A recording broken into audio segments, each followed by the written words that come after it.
Hello, welcome to my channel, or welcome back to my channel if you're not new here, but if you are new here, welcome. My name is Maddie. My friends call me Maddie, but you can call me Maddie. I just winked with both eyes. Anywho, today's video is going to be a little different than usual. I know you guys are used to seeing like really comical, funny videos from me, or not so comical, but like I'm dumb and so it is funny. But today it's more just to sit on my bed, hold my Buffalo Bill, and talk to you guys, because the first time I talked to you guys was in my intro video, and that was kind of really awkward because I didn't know how to talk to a camera, especially when there was a person behind, but now it's just me alone in my room, and I could just talk to you guys, pretty much whoever's going to watch this. So basically the topic of choice that I've had a couple different people say that they want me to talk about and make sure it's like on this platform is my mental health. I make sure to put that on blast all over my Instagram, which if you're not following my Instagram, it's Miss_Madi May. It should be right here. You can go follow me on there. I talk a lot more in detail about my mental health and my different things I'm struggling with on there quite frequently, but as of YouTube, I just want to make sure that everyone knows who I am and what I go through, and that I'm not just this big comical dork that attempts to make it seem like everything's okay and like I don't go through anything. So that's the goal of this video. So let's just start it off. So hi, I'm Maddie. I'm 21 and I have depression, anxiety, and I'm in recovery for a eating disorder called bulimia.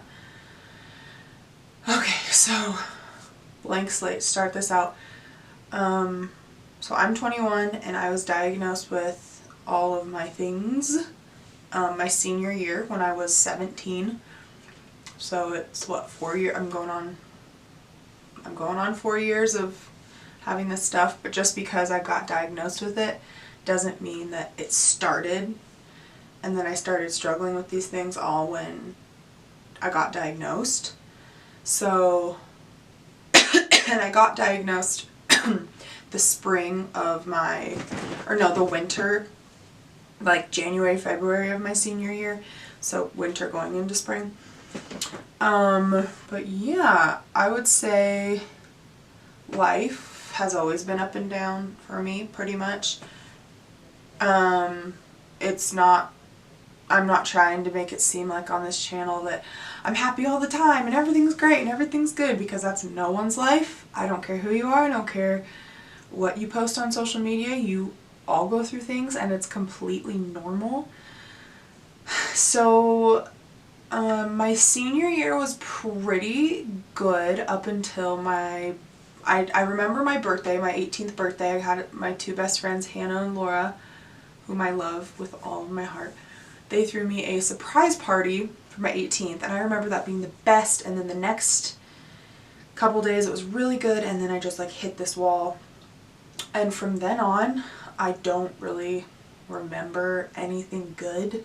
I remember I was in my senior musical, I graduated, I did my senior project that like is what I did to graduate at my school. It was the big presentation when you write the paper and you present in front of teachers.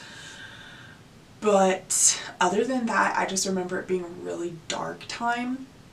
I remember my senior year was the first time I ever had an occurrence with my eating disorder, because weight has always been a struggle for me my whole life. I've always been a big girl, I've always loved food, but I've always hated my body, and that's always been a struggle in between those things. And I remember all through middle school it was always difficult trying to work really hard in PE class and, you know, not eat the wrong things, because my nickname in elementary school and middle school was Fatty Maddie. which is super fun. We love bullies. We love them. But yeah, I remember middle school and elementary school being a struggle, but I was a kid still and I didn't really care. And then high school came and body image became like the biggest deal for girls. Guys, I don't feel like it was that big a deal for guys, and I still don't really feel like it is, but for girls it's just like every moment of every day is just consumed by what we think of our bodies. But senior year is when it really kicked in for me, and I remember the first time I ever took part in my eating disorder. I was at my job. I was a nanny, an after school nanny for these two little girls, and they were out in the backyard playing, and I just remember being super stressed with senior project and just feeling all kinds of emotions that I didn't even know what I was feeling. I just knew my head was going to explode, like everything was out of control and everything was just rushing in my head. Okay, so to preface what my eating disorder is, bulimia is when you basically eat and binge eating completely, like you cannot stop and you just keep going, and then you rid yourself of that, whether that is from purging, which is making yourself vomit, or abusing laxatives. So the other end, which I did both of, and I remember the first time I did that was when I was nannying those two little girls. They were out in the back, and I just went to their pantry and ate, and I was like, I don't want to feel gross, like I just ate a whole bunch of stuff. So I went to the bathroom. It was the first time I looked up on my phone how to make yourself throw up, and that was, I want to say, in January, and then from then on my life just went straight down. I remember when I would have my like sessions of puking, I would do it 13, 14, 15 times within 30 minutes. When I would binge, I'd have specific things I ate and I'd hide them under my bed. My go-tos were spicy Cheetos and peanut butter Oreos, and I'd keep just stashes of those under my bed so I could just binge on them and then do what I needed to do. And basically why I adapted such a intense cycle of this, I guess, because people always ask me like, that's hurting yourself, like why would you do that? Why would you make yourself feel bad and then throw it all up, or why would you want to hurt yourself? And the answer is, for me, I wanted to feel something. I wanted to feel like I was in control when everything was so out of control in my life senior year, and people were saying, where are you going to college? What are you doing after high school? How much money are you making? You need to get this, you need to have a car, you need to do senior project, you have the musical. Like I had so many things going on my senior year that the one thing I could control, I felt like, was my eating habits. There's tons of other things I could have controlled, but I felt like everything was so out of control and my head was just going to explode because I couldn't think straight. The one thing I could control is my eating habits. And that is how I developed such an intense cycle of binging, purging, abusing laxatives. I remember going to Walmart with my like two best friends. Yeah, I went with Laura and Colson, and they knew it. Everyone kind of, all my close friends knew what had been going on with me at this time, and they knew like my triggers, they knew what not to say, what not to eat, like whatever. And we went to Walmart just to like go to Walmart and like look around and goof off. And I remember I ran away from them and like tried to play hide and seek, but I really went to the medicine aisle and I grabbed like 4 bottles of laxatives and I hid them in my coat. And then they found me in the aisle and they're like, what are you doing? And I'm pretty sure Colson was like, I know what you have and I really want you to put it back. And I was like, I can't, like, but yeah, so that was my end of my senior year, and then into summer and then into winter after, and through all that I was never on any medication. I was never seeing a psychiatrist.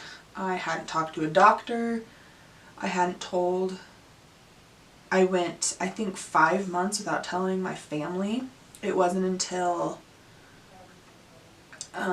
spring when my best friend Laura came to me and she said, we need to tell your parents, like, this is life or death, because my depression got so bad that binging and purging wasn't enough for me, and I wanted to take control more, and it's almost like I got an adrenaline rush when I was binging and purging, and I found out that self-harming was another way that I felt this adrenaline rush, and I could also see the pain I was feeling internally, externally. And so I would self-harm really bad on my thighs, my upper thighs. I still have scars on my thighs that are very prominent when I'm like in hot water, like in the shower in a hot tub, they're very prominent, which sucks because I self-harmed for a good year off and on. And so once Laura realized you're hurting yourself, it's not just to the point where you're eating a lot and you're ridding it of your body, you're literally cutting yourself. She didn't make me, but she kind of did push me to tell my parents. And so I remember it was her and my parents and my sister and my brother-in-law were all in the same room, in my family room. And me and her went down there and I kind of just looked at the ground and started crying. Okay, sorry, battery died. Where was I? Okay, so once I told my family, yeah, everyone just started crying and it was very difficult to do.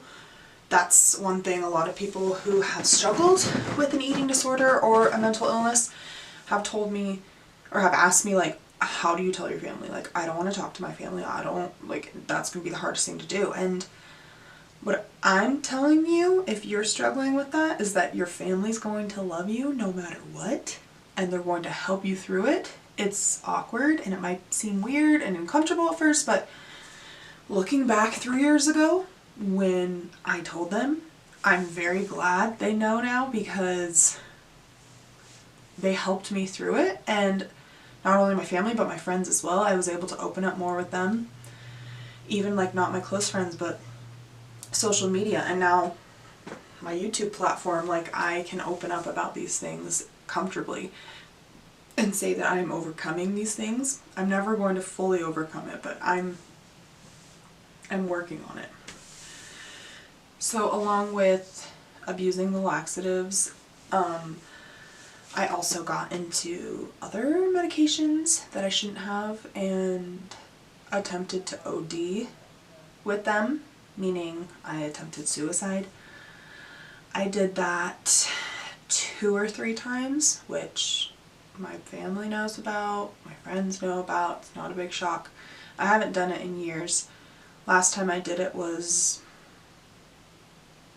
2 years ago, but yeah, that's just another thing I want to put out there and say that it's not something to be ashamed of if you have. It's not something to make fun of people for. It's not something to judge people for.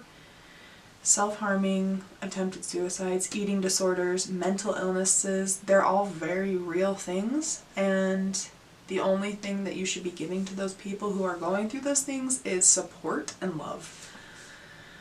I know that I've had many people in my life who've supported me and loved me through it and helped me through these things, and I've had some people who don't really give a crap and who judge me and who say, well, why are you doing this? Why are you doing that? That's just going to bring more problems. Like, that's stupid. That's a dumb thing to do. Like, honestly, they've said those words. And I'm here to say that you are crummy if you say those things to people with mental illness. Oh, don't do it. Just ask, what can I do to help you? Are you having an okay day? Like, how's your day going? Just like make sure your people are okay. And if you're the person going through something, go to someone you can trust and talk to them. That's the best thing you can do. I remember the first people I went to was my 2 best friends at the time. One of them being Laura, who's still my best friend to this day. She's been my best friend for 8 years, and she's been an angel my whole life. And if that's the one person you can trust as your friend, go to them, and they will make sure you get what they need. They will make sure you get what you need to get through this process.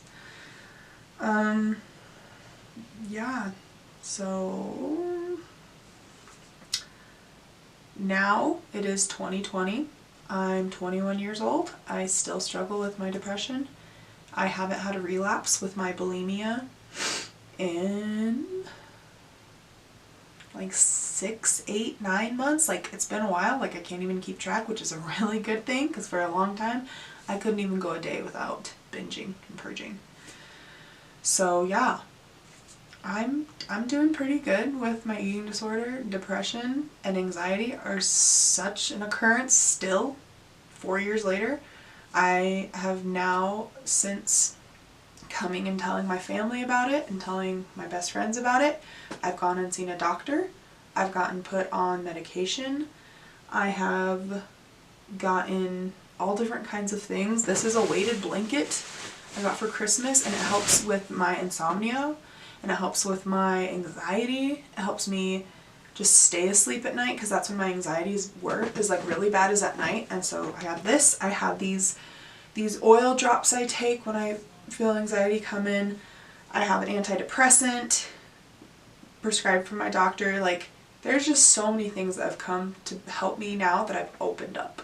So if that's my one thing of this video, is if you're struggling with something, it's okay to open up, and it's okay to talk about things with people you trust, because in the end it's very beneficial, and it's going to help you get through these really hard times. And I totally get what you're going through. I understand what you're going through. Like, even tonight, I had a really rough night. I drove around and I just cried, and I was just super depressed. Why? I don't know. That's just how mental illness is sometimes. And it's okay. Mental illness should be a normalized thing and should be able to be talked about freely. And yeah. I think that's all I want to say. If you have any questions or any comments, there's always the comments down there. Again, my username for Instagram is Miss_Madi May. If you want to DM me and you just want to talk, I'm always here to listen. I love being an advocate for mental illness and eating disorders. I love being there for people. I love sharing stories and experiences and just being able to help one another get through crap, because life can be crappy sometimes. So if you ever feel like you're in a bad place, I'm here for you. If you don't feel like you have anyone, I'm here. So you can definitely go over my Instagram, DM me. I will always respond. I'm always on Instagram. But yeah, or just leave a comment letting me know what's up and how you feel, or whatever it may be. Yeah, I think that's it. If you have any questions, comments, leave them down there. If you like this video, make sure to give it a thumbs up. I really do appreciate it. If you aren't subscribed, make sure to subscribe. And if you like this video enough to share it, make sure to share it on social media. Tell your friend to subscribe. Tell your grandma to subscribe. I don't know why I mention grandmas every video. Maybe I just love them that much. But yeah, thanks for watching, and I hope this helped someone. And yeah, until next time, bye guys.